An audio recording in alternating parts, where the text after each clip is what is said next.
Buying these three SUVs in 2026 will be your biggest mistake. Here is why. Right now, while you're watching this, nearly 500,000 of the most awarded family SUVs in America are sitting under a federal fire warning. The government's advice to the owners? Park it outside, away from your house, away from your other cars.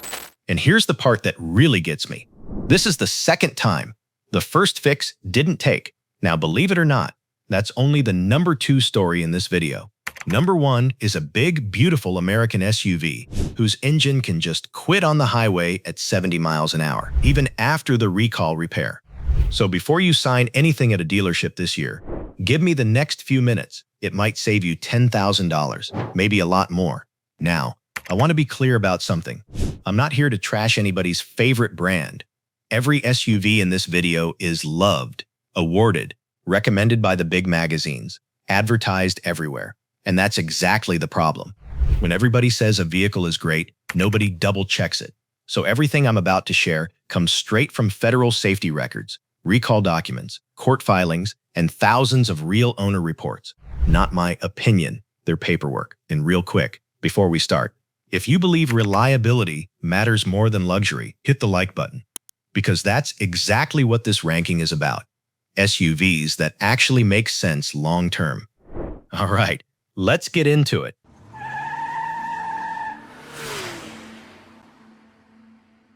Number 3, the Jeep Grand Cherokee. And look, I get the appeal. This nameplate has been around for over 30 years, more than 7 million sold. The new ones are gorgeous inside. Real wood trim, big screens, seats that hug you. It feels like a luxury SUV without the luxury badge. And right now, Jeep is running a huge ad campaign calling it the most awarded SUV ever.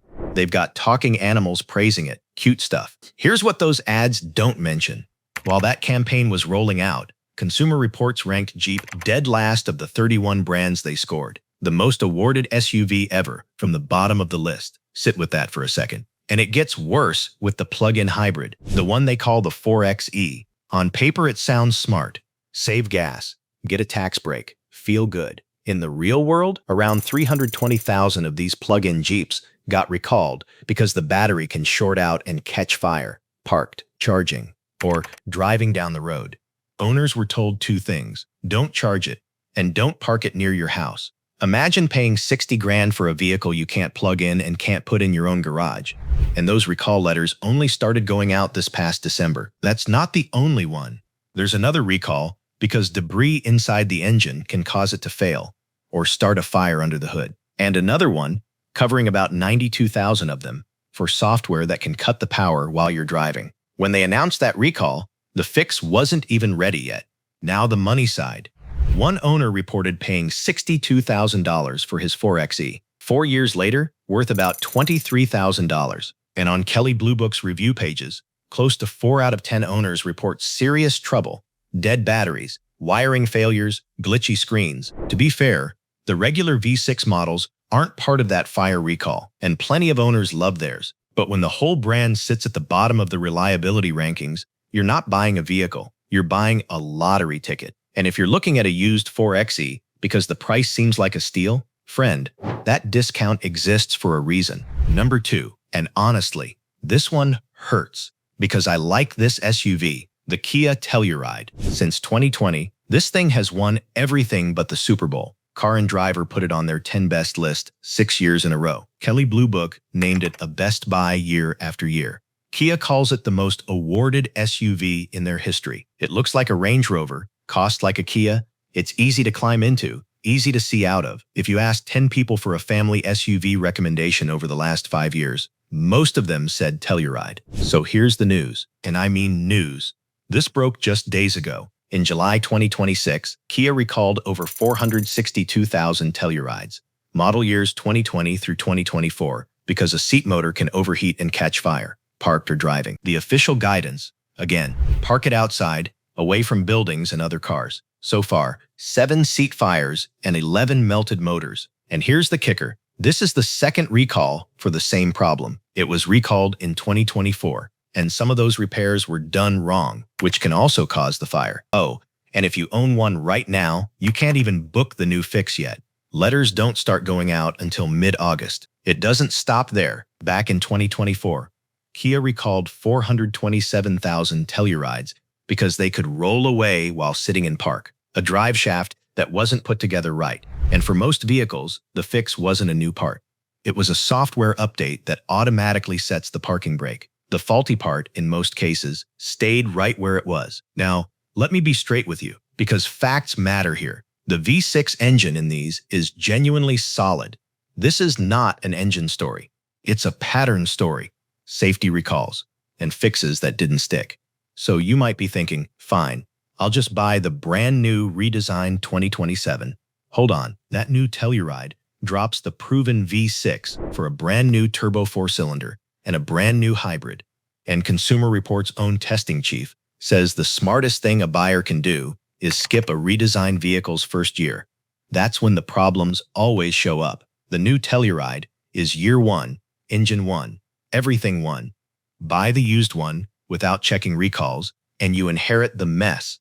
Buy the new one, and you're the test pilot. Either way, wait and check the VIN first. And now, number one, the big one, the Chevy Tahoe, the Suburban, the GMC Yukon, and yes, the Cadillac Escalade. These trucks are America. Church parking lots, family road trips, grandkids in the third row, the camper hooked up out back. One family of vehicles stretching from $60,000 to well over $100,000. And the heart of them all? That big, smooth 6.2-liter V8, the engine everybody asks for by name. Here's what's happening. In the 2021 through 2024 models, that engine can fail with no warning. I don't mean a rattle that gets worse over a month. Owners describe cruising at 65, 70 miles an hour, family on board, and the truck just shuts off, dead, in traffic. Some engines have failed with only 1,200 miles on them. One lawsuit even claims a failure at 4 miles. In April 2025, GM recalled almost 600,000 of these trucks and SUVs. By then, regulators had over 28,000 reports tied to the problem, and about half of those were total engine failures, 42 fires, 12 crashes, 12 injuries.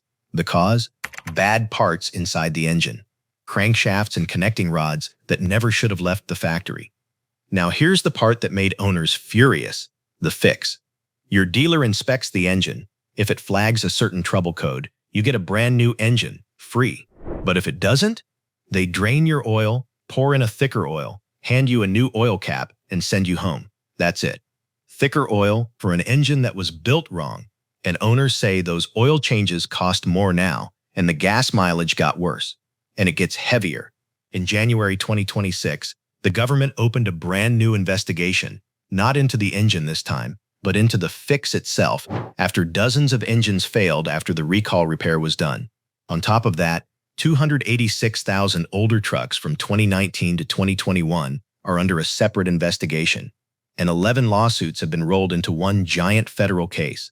Now, in fairness, GM says only about 3% of recalled vehicles needed new engines, and they added a 10-year, 150,000-mile engine warranty. That counts for something, but a replacement runs over $10,000. Engines have been hard to get, and owners say resale value has taken a real hit because buyers know. So, if you're shopping a used 2021 to 2024 with the 6.2, here's my rule. No paperwork showing a full engine replacement, no deal. The oil change fix doesn't count. Or do what a lot of longtime GM folks are quietly doing. Get the 3-liter diesel version instead. It skips this engine entirely. So let's step back for a second. 3 SUVs. All of them loved. All of them covered in awards. And all 3 carry problems that most buyers never hear about until the papers are signed and the payments have started. Notice something?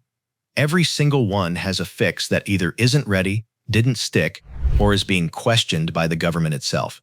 That's the real lesson here. A recall isn't the scary part. A recall that doesn't actually solve the problem. That's the scary part. So here's what I want you to do, and it takes about 60 seconds.